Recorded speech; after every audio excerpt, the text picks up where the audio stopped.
saan kukunin ang pera. Pinakita mo ang mukha ng tao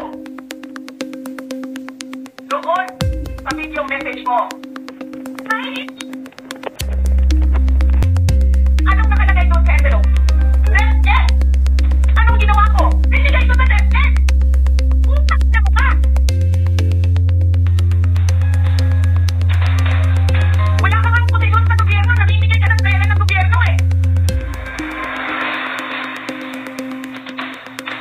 Hindi ba ito? Yung kanal sa mga kasal ko?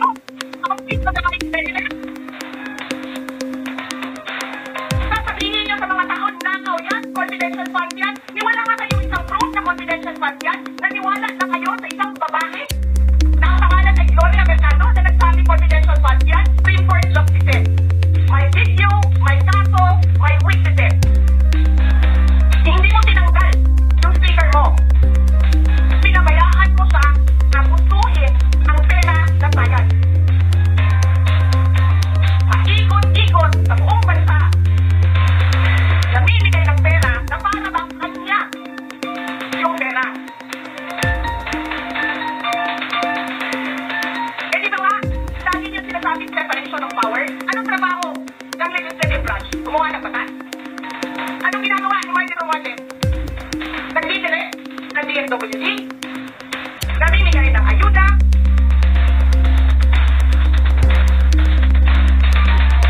Nagsasabi kung anong bibigay, anong gagawin, sino ba ang presidente ito? Alam nyo, alam namin, mali ang ginagawa ninyo. Sinabihan ko lang mga kasama ko sa Office of the Vice President. Pasensya na, sumunod na lang tayo para matapos na sila. Tapos ganito ang gano'n ninyo, alam namin, walang contextual doon sa ginawa. Niyo sa Lopez, wala. Lahat ng tanong, sinagot niya, pumunta siya. Maayos siya. Kumausap. Kailan sasabihin ninyo sa amin, bakit kami susulat sa COA? Bakit hindi kami susulat sa COA? Hindi tapos ang appeal namin. Hindi tapos ang audit namin. Tapos, hanghang na ninyo dihatanan ang isubmit na mo sa COA? Hindi. Sobrang kahayahay ninyo ng mga tao. Kaming lahat, sa Office of the Vice President, Monday to Friday ang mga trabaho namin. Sa ibang opisina, Monday to Friday. I'm not saying na bawal yan. But, alam mo yun, that is something that civil service should think about. May mga opisina ng gobyerno, 4 na araw lang pumapasok. Yung iba, 5 araw pumapasok. Nandiyan sa daan, sa init, sa ulan, nandun sa bundok, naglalakad, tumatawid sa mga sapa. Monday to Friday, mga government employees. And then we have a House of Representatives. Monday to Thursday lang ang trabaho. The civil service, we think that ganyan. So anyway, wala sila. Wala silang trabaho. So hinahanap ko, where is this special doon sa order? Where is this special committee meeting that happened? Because they need the permission of the majority leader and the speaker. Kasi nga wala trabaho eh. So kailangan nila ng permission. Wala nakalagay doon. So how is that a legal order? Tapos nakalagay pa sa second order nila, I violated security regulations when I visited. Before ako pumupunta dito, pinapaklear ko yung oras ko. 11 to 1, 4 to 5. Anong security violations ang violate ko dito sa loob? They allow other visitors to come in here. Pero ako, sinabihan ako kanina, hindi ka pwede bumisita dyan sa loob. Doon kayo sa visitor center. Ililipat namin. And then I said no. Sabi ko, sinabi ni Secretary Chua, through that lawyer, I think Attorney Agnes, I don't know if I remember the name correctly right now, na yes, she can visit subject to the guidelines of the detention center. Pero so anong ginawa ko mali? Sasabihin niyo, I violated security regulations. Ano yun? Wala na akong dalawang balik. Nung sinabi sa akin na hindi ako pwede pumasok, nag-antay ako. Alam mo, binibigyan ko pa ng pasensya yan sa taas. Kaya, kanina eh. Ay, nagsinungaling pa siya. Na, I refused daw to leave last night when I did not even know na pinapaalis ako. Ang sinabi lang sa akin, papatayin ang kuryente. Which I said, okay lang. Kasi, may flashlight naman ako. Hindi ko naman kailangan ng kuryente.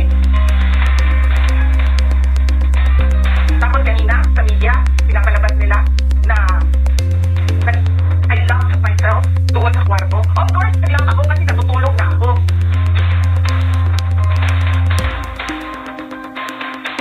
Tapos, what? Bawal ako mag-stay sa opisina ni Congressman Tulong Duterte. Bakit? Is that not government property? I was allowed by the lawful occupant and possessor of that office to stay there, to assist a detainee who is inconsolable right now. Na hindi mo na alam kung yung sakit niya sa likod is a heart attack. O ano, kasi hindi nila pinapapasok yung doktor. Diba? So yes, hinahanap ko kanina. Sabi ko, where is this permission from the speaker? So meron kayong committee hearing kanina in the dead of the night to give an order na i-commit doon sa correctional facility. And where is the rule that says kapag may violation sa detention facility ay inilipat sa correctional facility? Ano yun? You make rules as you go along? Ano yun? Di ba dapat sa demokrasya, there's a rule of law? And then they make rules as they go along? Kung ano lang, whatever pleases the speaker, get her out of the House of Representatives. Kasi hindi siya dapat na siya. Bakit? Pag mapay-aralin niyo ba itong compound na ito? At sasabihin pa nila sa akin na there is a threat to my life inside the batasang pambansa? Why is there a threat to my life? This is the most secured facility because nandito lahat ng mga spoiled brats sa ating bansa.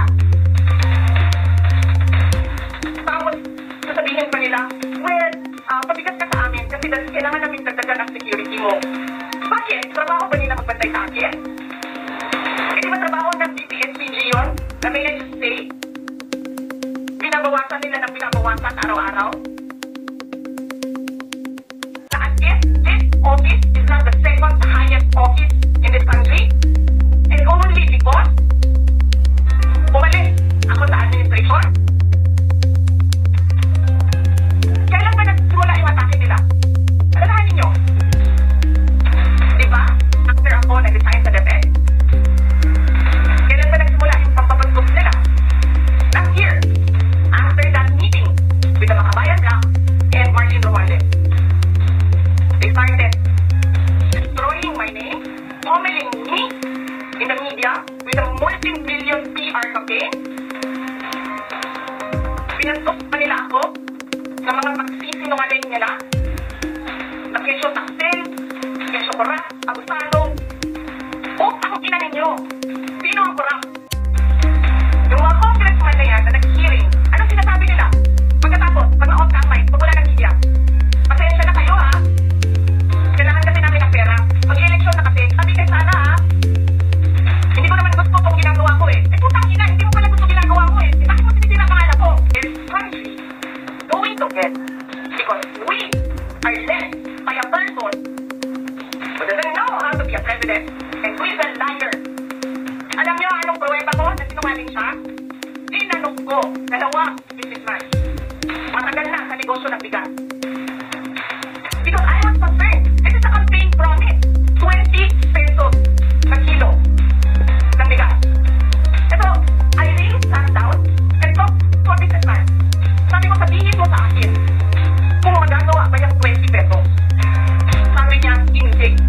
Napaka-imposibleng gawin yan. Because more than 20 pesos ang cost. Paano ka magbenta ng palugi? So, tinanong ko, nagsinungaling ba siya nung sinabi niya? And then, he said outright, yes. It's either he did not know what he was talking about, was so incompetent, or he was lying to his teeth to get the vote of people.